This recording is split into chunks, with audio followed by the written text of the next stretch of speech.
Give us any chance, we'll take it. Read us any rule, we'll break it. We're gonna make our dreams come true. Welcome to National United podcast about 8 seasons in a row. I'm Mr. Fernandez and... I am Chris Wardner. Hello, Ski. And we're going to have borscht and do Cossack dances. We're about to talk about Defective Ballet. It is from season 8 of Laverne and Shirley. It was written by Nick LaRose and it was directed by the wonderful and ubiquitous Tom Trubovich. I'm sure Chris has some facts about them coming up. I do. I have a little... I'm basically like getting these little nuggets of trivia about Tom because if anybody's been following this podcast long enough knows that Tom did not really do interviews, does not have a ton of credits. He's basically been gone from the scene for like almost 20 years. It's a trip, man. Anyway, but yes. Yeah, we still find out stuff about him, which is interesting, though. Super interesting that at least we can find out about what he was up to up to that point. So. Yep. Here's what the episode's about. One day at Cowboy Bills, a guy who looks a lot like Squiggy with a heavy Russian accent arrives, surrounded by two Navy suited guys and accompanied by a lovely dark-haired woman. This is Boris Squiggmanoff, a famous Russian ballet dancer, and his wife Viviana. Boris and Viviana are being heavily guarded by KGB agents, as they are about to perform for an American audience for the first time in a long time. Boris and Viviana are trying to defect to freedom in the Cowboy Bills parking lot by faking a bathroom break. When Viviana fails to get away, Boris manages to hide until closing. The agents in charge of them snag Viviana and Squiggy, presuming he is Boris. While Squiggy is being interrogated by the Ruskies, Boris begs Laverne for help. When she realizes Squiggy is going to get himself killed, she flags down some help in the form of the FBI and a handsome State Department agent named Clark Montana. The boys to spirit Squiggy out of the dance and to safety, and to provide cover for Boris and Viviana, which requires Laverne to join in on the dance. Will they make it to freedom? What do you think of this one? In your country, you have good television. In our country, we have season 8. That being said, okay, jokes aside, this is a perfectly cromulent episode. This was like a decent, like, season 6, season 4, season 3 one. I was very surprised by that, to say the least. Yeah. This actually feels like an episode of Laverne and Shirley, and after the last episode, that's an improvement. That's all I gotta say. This is a very, very, very good episode. I really enjoyed it. I actually enjoyed it more than I thought I would, which surprised me the last time I rewatched it. I was like, oh, this is a really good episode. A lot of it is David Lander. Yeah. David Lander does a human amount of work here to make both Boris feel unique and to make sure that Squiggy is Squiggy. And he nails both perfectly, and he does a lot, and it's really terrific. It's a good plot. It's a good plot, and it also gives enough of a skeleton for the actors to really make the characters come to life so that they can get the story across and really... Because it feels like something that from a... It's strange. It's hard to feel like a director's touch, but there is definitely something there that's allowing the actors to kind of go nuts. You know, the crew is very much involved here. And yeah, it's one of the few episodes that ends up basically eschewing all but like 2 characters, and it kind of works. Yeah, it definitely works. To me, it definitely works. I really enjoy it. Sometimes it turns out that you don't need absolutely every single character. Like in certain episodes, I've already proven that. But in this single episode, all you need is Squiggy and Laverne and their friendship. Exactly. And it anchors everything. That's all you really need. It's really good. It's good. All right, cool. All right, well, thanks, everybody. Well, I guess we'll just... Okay, so first of all, Frank is on jury duty at night court, which I suppose is a thing. Oh, no. The line is, why couldn't my pop spend jury duty in night court when we're closed? So she has to cover during the day. Oh, okay, yeah. So she's covering his day shift and says when she's not over at Ajax. So that at least makes sense. Okay, there we go. So I was wrong. I like that line. The fact that they're using canned chili instead of homemade chili, but they're calling it homemade, it's again another one of those digs at Cowboy Bills' food. Yeah. This is very much Cowboy Bills is a chain. The food sucks. That has been the mantra since at least season 6, when Frank blurts out that they just get big balls of barbecue sauce and squirt it on the ribs during 5th anniversary. Oh my God, you're right. Yeah, that's right. They do bring that up. Yeah. You don't get that nonsense about Pizza Bowl ever. No. No wonder Frank's dissatisfied. Yeah, exactly. Yeah. It's like, I'm making food, but it stinks. Anyway, Yeah. and I'm sure you as a cook and baker, you were deeply offended by the prospect of having to serve bad food. Well, like, I've done that before because I've worked in restaurants before, so it's like, I've experienced that, it's all good. In a way, if you just turn your mind off to it. Ultimately, that's what it is in the end. That's what Frank is kind of doing to a degree, and he has been doing for seasons at this point. But he's just getting to the point where it's just starting to eat him up, and he's trying to introduce pizza to the franchise, and he's, Now he's got an Italian chef with stereotypical Italian mustache and bake. who is very visible in this particular episode with Mary beside him. Mm-hmm. In fact, I noted Mary's presence in all caps. Yes, I noticed her too. She's in quite a few of the Cowboy Bills appearances for the last few episodes and the ones coming up too. I noticed. Yep, she sure is. But that being said, she thankfully is not the most disgusting thing that someone's seen in all their life. Hello. Immediately followed by Squiggy making a beat around your bushes joke. Yeah, Filthy. implications. I'd like to proposition you, if I may. Not even if it meant joy and everlasting happiness to the world. I understand you're a prospective young woman. You have to think about these things. Not if you're the last man on earth. And then Squiggy slaps her on the ass out of the blue, which I cannot ever imagine him ever trying, because Frank would kill him. But I guess he just tries because Frank's not there. Yeah. Yeah. Not even Lenny tries that on Laverne. No. Gonna go in the bathroom and wash my arms. But, yeah. And then after he, exit one David Lander, enter another David Lander. Cue the Ruskies. Yeah. No, Laverne wants to step on Squiggy's french fries. Yeah. It's like he wants to die in this episode. He's got like a death wish going on in this episode. Oh, and he gets pretty close. Yeah. American hippie costumes. Yes. You will stay here unless you want problem. Monday, so good to be. Here you go. And bump into the Ruskie. And then that makes me laugh. The whole Monday, Mamas the Papas joke not only situates us in a year that's at least I think close to the year that we're portraying here. Yeah, because it's the song is from 60. I double checked. The song is from 66. So 66, it would have. yes, that's okay. Yeah. It was already out. We were in 67 now, so that's fine. That's canonical. That's cool. Okay. Go. But then, yes, we put on our American hippie costumes and sneak away to freedom in the parking lot. I love that line. I love it so much. The fact that they're speaking so loudly over, like, that's, at the very least, that means there is a real studio audience they're trying to perform to. But, gosh, it's like they're right over there. These Ivan and, I believe that is Ivan and Kovic, because I think... yeah, I had trouble finding out if... Oh, no, sorry, excuse me, not Ivan. Ivan is the ballet dancer, excuse me. Yes. Kovic and Shasta. See, I did not remember the names of the agents. Thank you for doing that.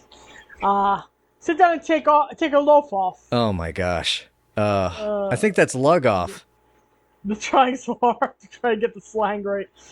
Do you have borscht? I love that. Yeah. How was borscht today? Unobtainable. Unobtainable. Foreigners, huh? Yeah, chili is fresh today. Chili with borscht. Yich. You take that back, you communist. There is a great way to make chili with borscht. And I will say this from experience. Okay.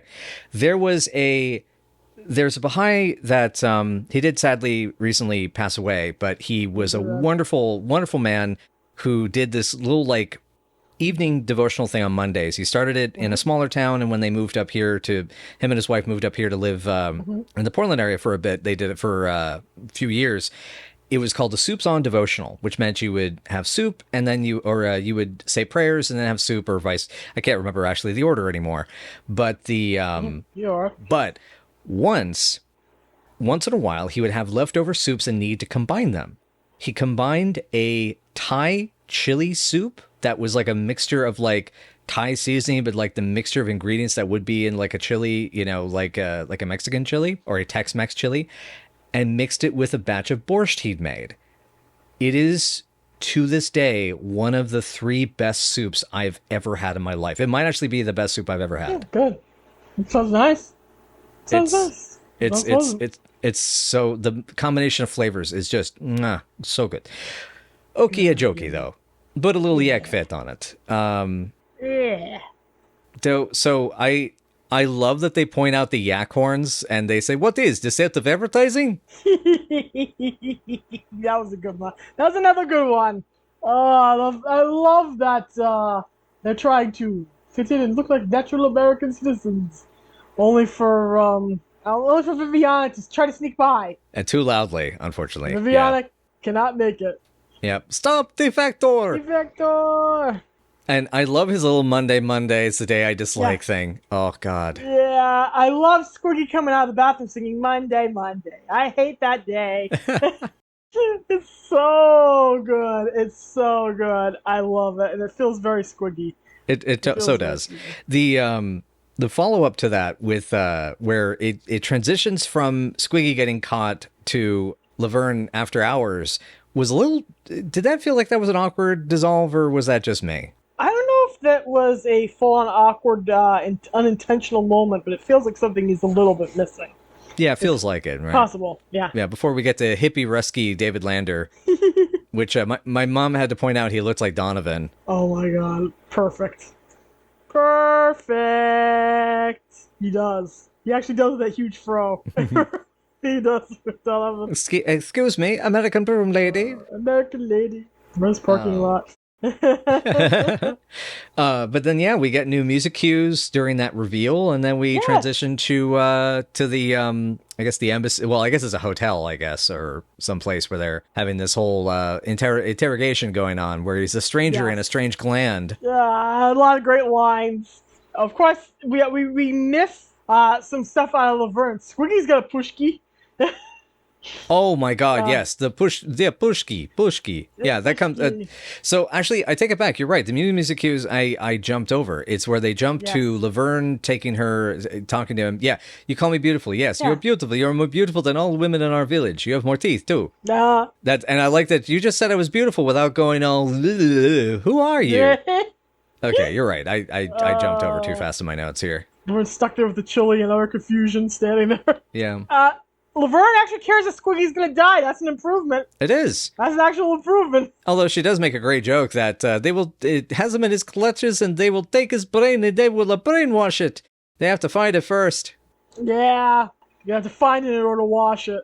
To be fair though, they'll take Squig and make him watch the previous episode, the true torture of it all. Oh, he'll just laugh because he almost gets to see Laverne's boobs twice or something. Oh no.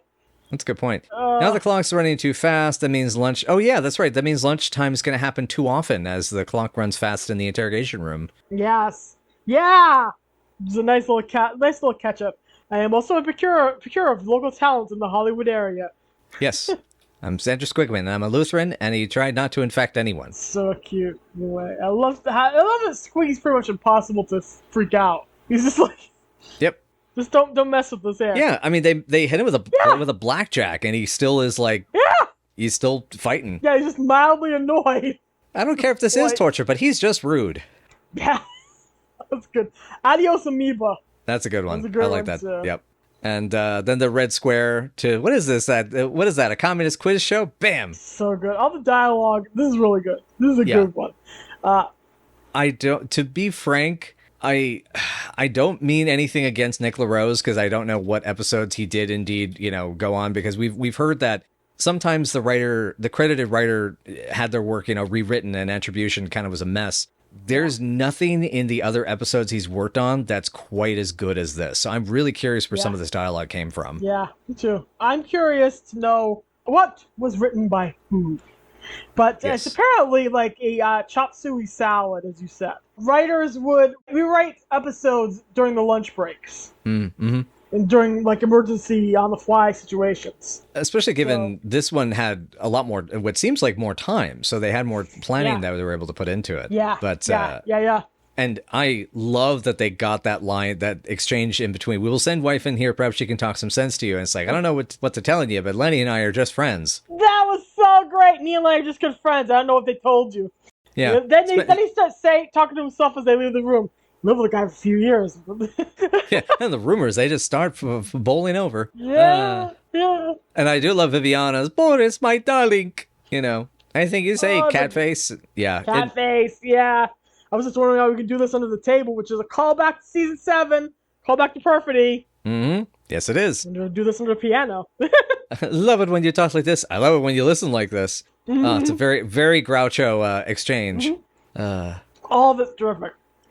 I bet you Boris can't do this.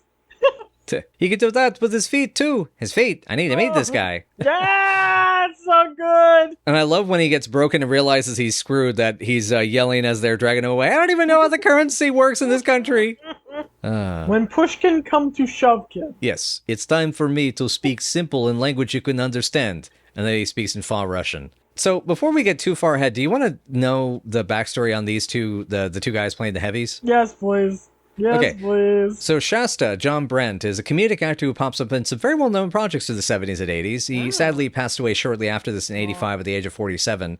But he was in American Graffiti as the car salesman, The Candidate, Bob and Carol and Ted and Alice, Greenwich Village Story, Catch-22, and even the riotous Pork Lips Now parody, popularly on the Hardware Wars videotape. Now, Kovich, the one who's a little more kind of the brains of this operation, that's Paul Wilson.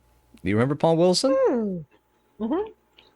Former Eraserhead and future Bob Porter, Paul Wilson has his final appearance on the show here, having previously appeared in seasons 7 and 4 as Warren, aka Eraserhead. Yep. He had already done a guest spot on Hill Street Blues by this time, and before getting into the working actor line of the 80s, including spots on like Hunter, Hardcastle McCormick, Aftermash, Riptide, Our House, etc. And yes, also the Gary Shandling Show 25th Anniversary Special. Also directed by Tom Turbovic. He got a couple of horror parts, such as in both Circuitry Man movies and 976 Evil, and an episode of Full House directed by the Laverne and Shirley legend Joel Zwick, and so on. Yes. But here is two cool things. First is that his career is actually still going. His most recent role was in an episode of The Conners in around like 2018 or so. Cool. But major trivia note, Paul Wilson was also credited writer alongside Peter Eibling, major bit player and pal of the show, on the educational film Be Somebody or Be Somebody's Foo, the Mr. T-centered educational film where B.A. Baracus teaches the kids about not giving in to peer pressure and listening to your mama. No way. That's so cool. That was a weird one. I hope this is not misattribution, but the fact that it's got Peter and Paul Wilson on it, and Peter Eibling, that is a unique name. That's one of those things that you're not going to mess up. So anyway, these two guys are fantastic through this whole scene of the interrogation and their little build-up. I wish it had a couple of more highlights for them, because I feel like David just completely steals the scene. But both of them are really cool to have in this as the KGB guys. That is really awesome. That is so cool. I had no idea about that. That's awesome. Oh, I love that. That's so cool. That's so neat. I love that as Squiggy's getting dragged away, elsewhere Boris is waking up in Laverne's house. And they toast to freedom with milk and Pepsi. She tries to convince him that it's an important American cultural artifact. Yes, our mountain folk, some live to be 150 years of old. 150 years? Do they still? Every chance they get. What else are you gonna do up in the mountains? Cue the agent at the door, Clark Montana from the State Department, asking for Laverne DeFluffio. DeFluffio. Oh my god. At least he's cute. Anyway. He is cute. I mean, it's his first big case. He's nervous. I love that he accidentally shows his library card instead of his State Department ID. Yes, that's cute. That's adorable. I love that. And I wish that they just let that sink. They tried to throw a laugh track on top of it, and it stomps all over the joke. I wish they didn't do that. Yeah, the audience, if there was any natural audience reaction there, I'm sure, presumably they liked it well enough. Yeah, I mean, they would. It's just, I can tell it's an artificial laugh track, though. Yeah, exactly. You can tell. I love that they try to come up with this plot, but Clark is going to take control of this, and what he comes up with is the most obvious idea. So, just kind of great. Laverne's wearing more tie-dye to remind us we're in 1967. Oh, yeah, no, we have to remind folks it's 1967. If you don't believe us, look at the tie-dye.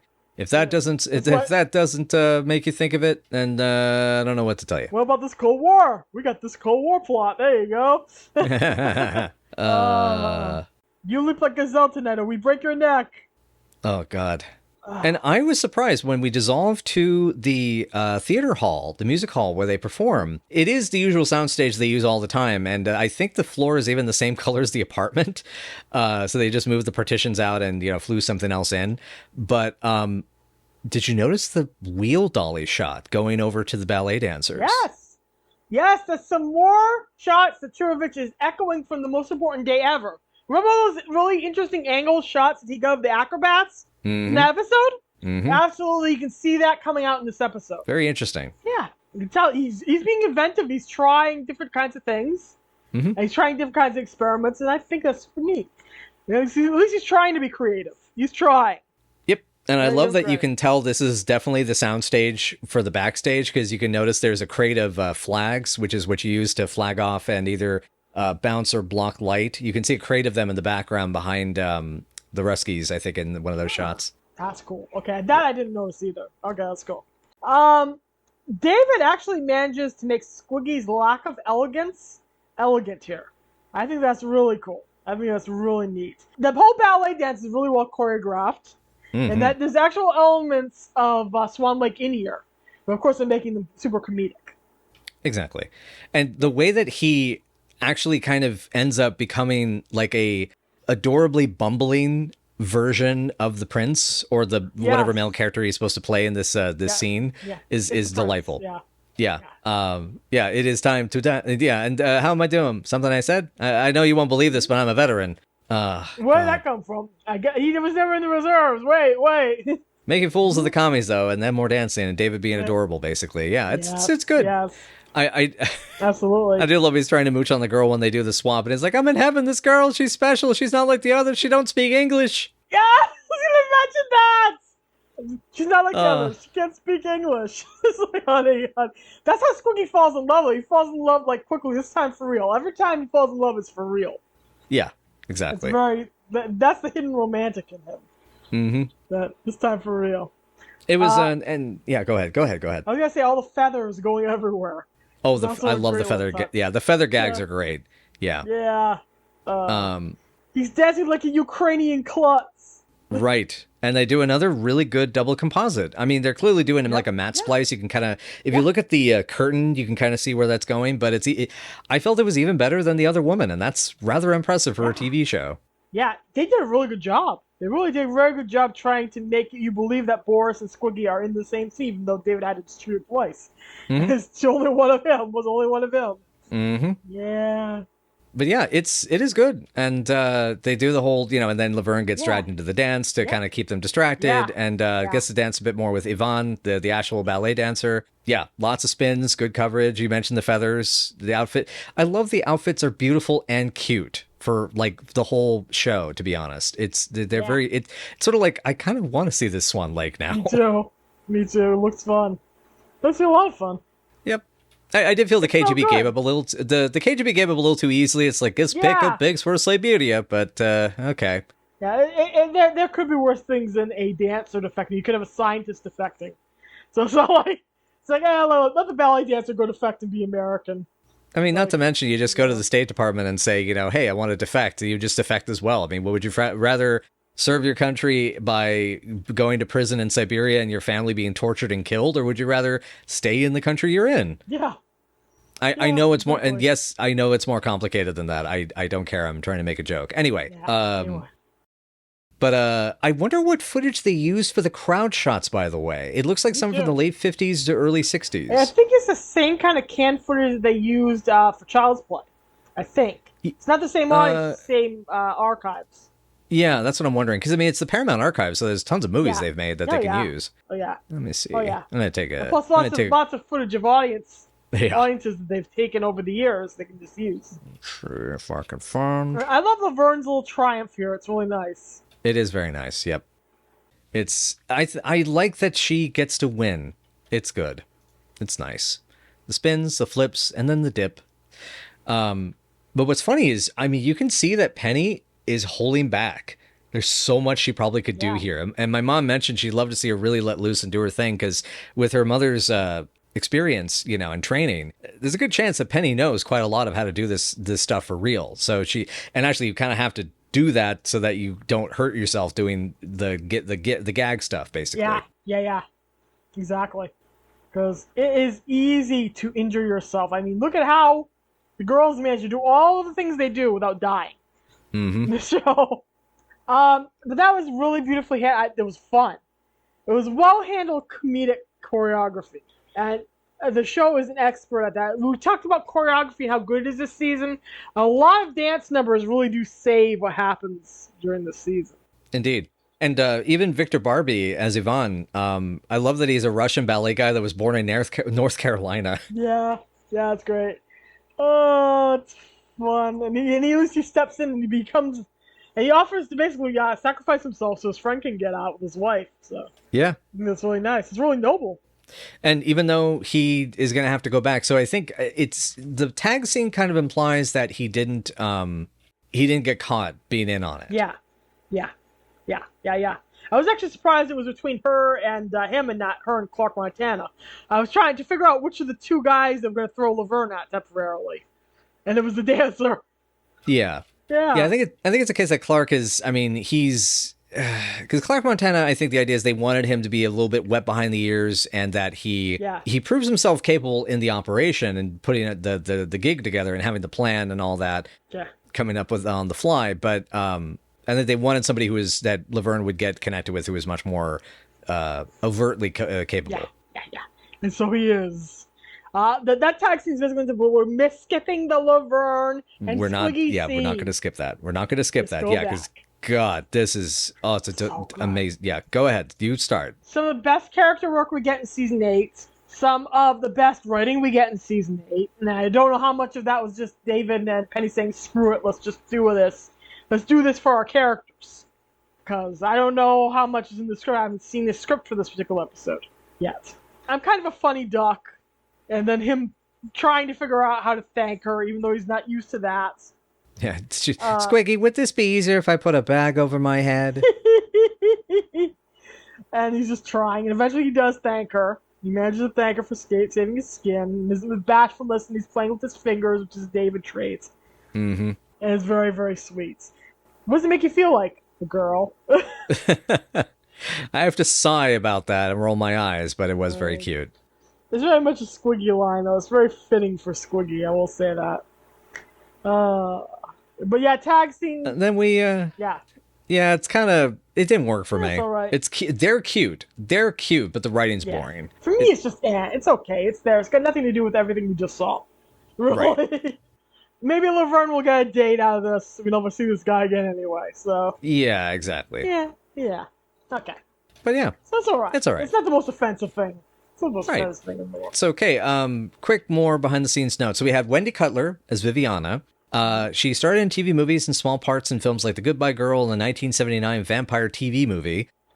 She showed up previously as Mrs. Plout, no relation, in Who's Papa in season 4. So she's one of the women in the maternity ward. Oh, that's cool. After this performance, she does a mix of TV appearances, and after some movies in the 90s, she finds a niche in voice acting. With video game appearances like Quest for Glory 5 and additional voices in Troll Hunters and Frozen 2, she's stayed pretty active. She's another regular of voiceover groups and ADR performers, which we've mentioned in the past, that it's basically when people are needed for crowds or just like a little bit here, a breath there, whatever.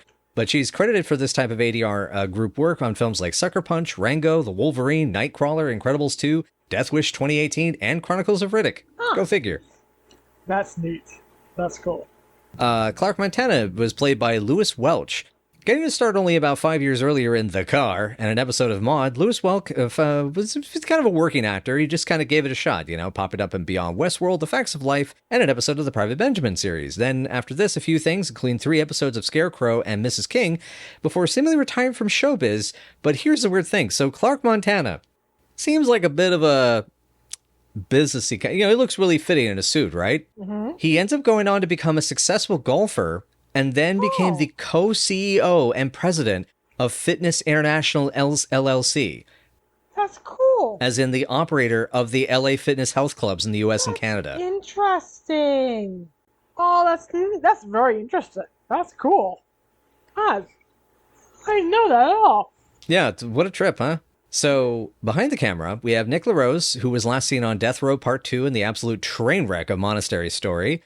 And before that, Crime Isn't Pretty in season 7. This was definitely his first outing as writer on a TV show, but he would give way to 33 episodes of Brothers, as we've mentioned in the past, and as well as Dave's World, Grace Under Fire, the late 90s TV show Cowboy, and Growing Pains and The Mommies. So he's kind of still doing there. Tom Turbovic, trivia note for today. Tom was not only the co-director of the Black Crowes music video Hard to Handle, but also its editor. Neat. Ah, And that's all I got. Well, that's very cool. I think we're at ranking time, are we? We are. 6.5. Solid 7 for me. 7.5. This is a good one. Good character work, good comedy, good actually funny jokes, excellent Squiggy and Laverne interaction, funny ballet stuff, interesting story about two characters who want to be free, and they find freedom. It was people worth rooting for. In the end, Squiggy and Laverne come out of that the stronger friends, and I think that's a good episode. That makes it worthwhile, and probably one of the most important episodes to watch during the season. I totally agree. I think it's definitely one of the better ones of the season. If I was going to rescue episodes from the season, this would be one of them for sure. Yeah. I have like 3 or 4 that I'd gladly scoop out of the season. So I wouldn't have to look at it ever again. Yeah. Oh, yeah. Yeah.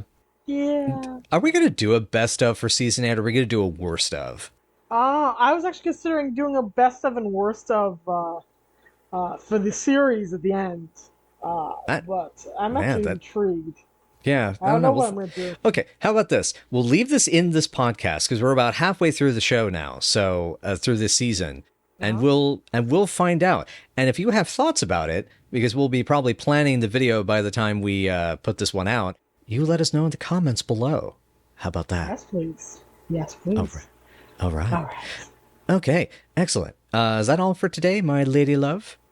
Yes, it is. Thank you so much for joining us for Night After Night. And if you'd like to know more, you can find us at Night After Night PC on Twitter, or Night After Night Pod on Facebook, Tumblr, WordPress, Patreon, or YouTube, or wherever good podcasts may be found. So, we're trying to keep our voices down a little bit because Lisa knows that the next show is rather not a touchy subject per se, but we need to be quiet because the baby's sleeping. Shh, you don't want to wake the baby.